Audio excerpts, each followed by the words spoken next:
Apa itu syukur? Sebentar. Ibu bersyukur punya rumah? Syukur.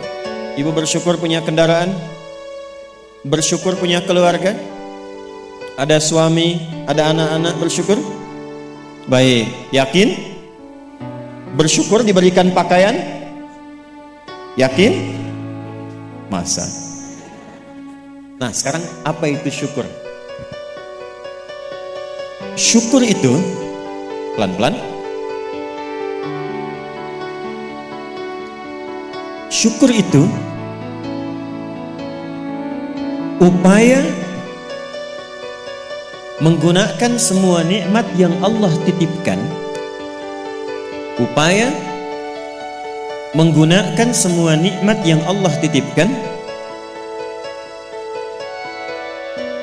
sesuai dengan apa yang Allah inginkan, sesuai dengan apa yang Allah inginkan, dalam rangka mendekatkan diri pada Allah Subhanahu wa taala.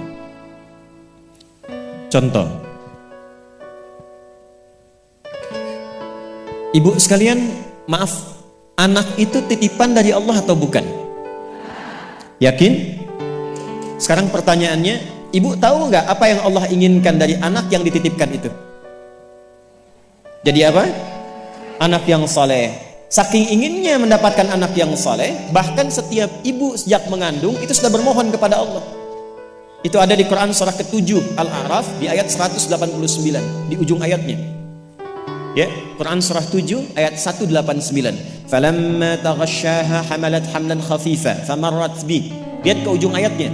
Falamma athqalat da'wallaha rabbahuma la in ataitana salihah lanakunanna minasyakirin. Suami istri itu kalau istrinya tengah mengandung, kemudian menjelang fase-fase kelahiran, sangat berharap dan berdoa mohon pada Allah, semoga anak yang terlahir ini menjadi anak yang soleh. Sepakat, Bu? Setiap ibu menginginkan anaknya menjadi anak yang soleh. Sepakat? Pertanyaannya, apakah betul kemudian setiap ibu yang sudah Allah titipkan anak dalam kehidupannya betul-betul mensyukuri nikmat titipan itu? Saya tanyakan pada ibu, anak ibu itu disekolahkan di mana? Kenal Allah atau tidak? Diajarkan sholat atau tidak? Diberikan pakaian yang menutup aurat atau tidak? Perhatikan definisi syukur tadi. Menggunakan semua nikmat, upaya menggunakan semua nikmat sesuai dengan apa yang Allah inginkan. Ibu punya anak perempuan, katanya ibu syukuri diberikan itu. Sampai ibu bikin akikah, sampai undang tetangga, sampai selamatan. Tapi setelah dia bahkan menjelang balik, ibu kasih pakaian yang membuka auratnya. Itu bukan syukur namanya. Disekolahkan di tempat yang bahkan dia tidak mengenal Allah. Dikejar sampai di sininya nih. Nggak salah. Dilesin matematika, nggak salah, bagus. Les fisika, bagus. Les kimia, bagus. Ikut bimbel, bagus. Masuk kampus top, bagus. Tapi nggak kenal Allah, di mana syukurnya? Satu, lihat pakaian yang selama ini Allah berikan kepada ibu sebagai titipan, dan itu akan dihisap. Buka lemari pakaiannya. Coba cek, ada nggak satu bagian pakaian yang belum pernah dipakai untuk ibadah? Coba lihat ketika beli tas mewah, sepatu baru, pakaian baru, sudah pernah dipakai ibadah belum? Jangan-jangan beli tas itu hanya untuk dipakai keundangan saja.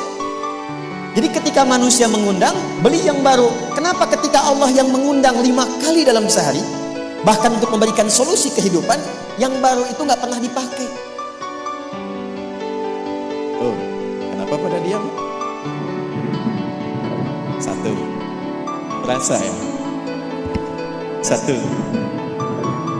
Jadi di titik ini, terkadang ada orang yang menuntut dari Allah kenyamanan hidup, ketenangan, kedamaian, tapi ketika Allah memberikan apa yang diinginkan, tidak menggunakan nikmat itu yang membuat dia damai. Tidak menggunakan titipan itu yang membuat dia tenang dalam kehidupan. Karena itu saya ingin memulai dengan mengajak kita semua, ayo kita lihat lagi apa saja titipan Allah yang telah dititipkan dalam kehidupan ibu dan bapak yang ada di luar saat ini sampai dengan detik ini. Kalau ingin mendapatkan ketenangan di dunianya, ketenangan di alam kuburnya, sampai pulang ke akhirat nanti, maka pastikan berusahalah untuk menjadi golongan yang sedikit itu. Gunakan semua nikmat itu pada hal yang Allah inginkan. Jika itu sudah dilakukan, saya berikan rahasia. Ini antara kita saja. Coba ibu buka surat ketiga. Belakang kedengeran gak? Alhamdulillah. Belakang kedengeran? Tidak, kok bisa jawab? Surah 3 ayat 35 sampai 37. Quran surah 3 35 sampai 37. Sudah? إذ قالت امرأة عمران رب إني نذرت لك ما في بطني محررا فتقبل مني إنك أنت السميع العليم. Perhatikan, ini kisah tentang Hannah. Saya hanya akan ambil kisah ibu saja dalam Quran. Hannah itu istrinya Imran alaihi wassalam. Nanti punya saudari namanya Eliasobat. Orang barat menyebutnya Elizabeth. Betul, Elizabeth itu bahasa sananya untuk Eliasobat itu saudarinya Hannah. Nanti nikahnya Elizabeth dengan Nabi Zakaria. Hannah nikahnya dengan Imran. Ketika Hannah mengandung, sepakat suami istri ini ingin mensyukuri nikmat kandungan itu dengan mengharapkan lahirnya anak yang soleh. Maka apa yang terjadi? Untuk mendapatkan soleh itu maka dibuat persiapan. Ini hukum umum, Bu. Ibu kalau misalnya ingin memasukkan anaknya ke sekolah tertentu, kan disiapkan dulu ya dari awal. Ya, sekolahnya di mana, yang dibutuhkan apa, sebelum masuk udah siap-siap. Biayanya berapa, perlengkapannya apa, disiapkan jauh sebelum masuk. Begitu kan ya? Maka Hannah dan suaminya sudah menyiapkan. Nanti kalau anak ini terlahir, disiapkan tempat khusus supaya dia betul-betul menjadi anak yang soleh. Namanya mihrab. Mihrab itu tempat yang dikhususkan untuk bisa fokus ibadah, bertakarub kepada Allah saja. Nanti harus ada yang merawat. Yang mengajar, yang merawat itu harus orang yang paling soleh dan pintar di zamannya. Yang ketiga, disupport banyak doa. Dua-duanya sudah kompak. Siapapun yang kalau anak ini lahir masih hidup, entah ayah atau ibunya, teruskan cita-cita yang sudah menjadi komitmen ini. Maka ketika kandungan itu terus membesar dan siap menjelang persalinan, Imran meninggal. Jadi Imran itu meninggal dan Maryam nanti lahir dalam keadaan yatim. Maka lahirlah Maryam. Apakah ketika Maryamnya lahir, ayahnya sudah tidak ada, ibunya berhenti dari cita-cita yang sebelumnya menjadi komitmen? Tidak. Diteruskan itu. Maka ketika terlahir itulah kemudian apa yang sudah disepakati, berikan nama sesuai dengan harapan, isi dengan doa, siapkan tempat yang ingin diarahkan sesuai dengan cita-cita. Maka ayat 36-nya, falamma wada'atha qalat rabbi inni wada'tuha untha wallahu a'lamu bima wada'at wa laysa dzakaru kal untha. Harapannya lahir anak, kalau perempuan dia anak yang salihah, menjaga diri, menjauhkan dari perbuatan yang tercela, mendekat diri kepada Allah. Maka semua makna ini diwakili oleh satu nama, namanya Maryam. Maryam itu perempuan terhormat yang dekat dengan Allah. Kemudian setelah itu apa? Wa inni u'idzuha bika wa dzurriyyataha minasyaitonir rajim. Didoain terus, Bu. Didoakan. Setelah itu apa? Dipilihkan sesuai amanat dan kesepakatan dengan suami, cari orang paling pintar dan paling soleh. Dulu banyak yang berebut. Singkatnya terpilihlah Nabi Zakaria alaihissalam. Setelah itu apa? Buatkan tempat yang mendukung anak ini menjadi soleh dan dekat dengan Allah. Maka dibuatkan mihrab. Apa yang terjadi? Ketika mihrabnya sudah siap, yang mendidiknya sudah siap, doanya mengalir, namanya sesuai dengan harapan, maka orang tua itu tidak sulit lagi untuk merawatnya. Setelah itu Allah yang berkenan memperhatikan sampai tubuh dewasanya. Perhatikan ayat 37-nya. Fataqabbalaha rabbuha biqabulin hasanin wa ambataha nabatan hasana wa kaffalaha Zakaria. Satu, Zakariyanya ada.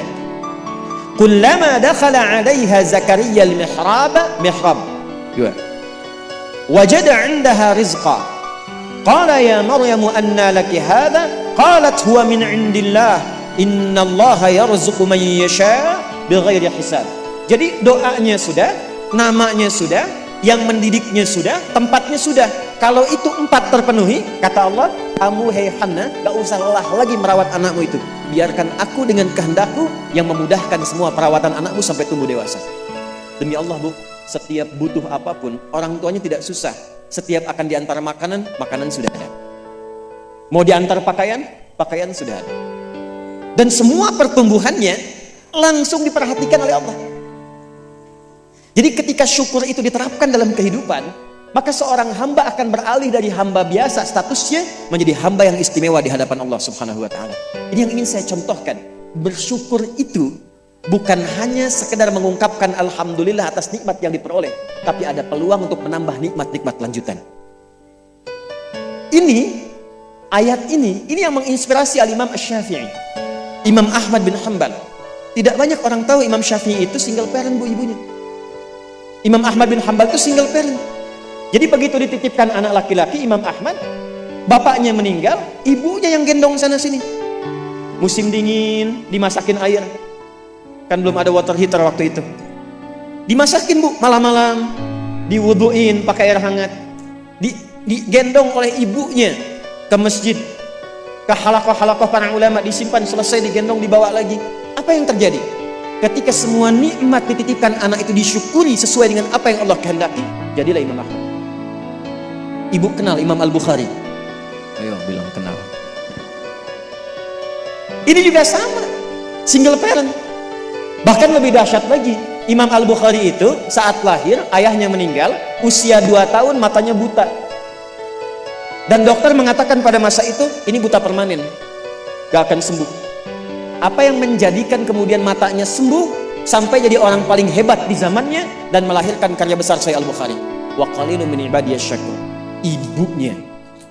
Jadi betul-betul mensyukuri nikmat diberikan seorang anak, dititipkan seorang anak. Jadi nggak pernah lihat Bu. Jangan lihat kata orang, ini anak si fulan, misalnya si fulana ini kurang begini, anak si fulana autis, anak si fulana begini, nggak ada. Nggak ada satu anak pun terlahir yang tidak punya keistimewaan, itu tidak ada. Tanamkan pada hati yang paling dalam.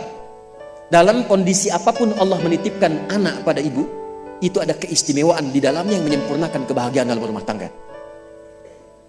Pernah ada seorang ibu sedih karena begitu terlahir anaknya divonis lumpuh otak, cerebral palsy, lumpuh otak. Saya katakan, hei, belum tentu itu jadi kekurangan. Boleh jadi Allah titipkan satu kelebihan di balik anak itu yang belum terbuka sekarang. Coba bacain Quran terus. Dibacakan Quran, bacain Quran, bacain Quran. Begitu anak itu mulai bisa bicara, yang keluar Quran. Begitu dicek oleh seorang ustadz, ternyata anak itu sudah hafal Quran 30 juz. 30 juz. Dan barakah anak itu yang kemudian membawa si ibu jadi keliling-keliling. Haji, umrah, ke satu tempat yang tidak pernah dikunjungi sebelumnya, bertemu dengan orang hebat yang tidak pernah dibayangkan sebelumnya. Ternyata lewat wasilah anak itu. Disyukur itu membahagiakan. Itulah syukur. Di syukur itu dampaknya banyak Bu. Dia nggak akan tertinggal, dunia dapat, akhirat juga diraih.